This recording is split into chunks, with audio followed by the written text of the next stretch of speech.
OPPO new generations of book-style foldable phones, the latest being the Find N5 that debuted earlier this year. The Find N6 will be the world's first Snapdragon 8 Elite Gen 5 foldable. While the device is said to be thinner and lighter than before, the OPPO Find N6 will have a 6.6-inch screen on the outside and an 8.1-inch foldable screen on the inside. The rear camera setup is said to be headlined by a 50-megapixel Sony LYT-808 main camera, an ultra-wide lens periscope lens with 3x optical zoom support, and a multispectral sensor. It is speculated that the device will launch in the first quarter of 2026.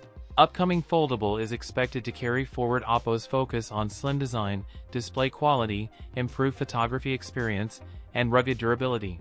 When it debuted in February this year with a price tag of 8,999 yuan. That's it for today's video. If you enjoyed it, don't forget to like, comment, and subscribe for more content. Thanks for watching, and I'll see you in the next one.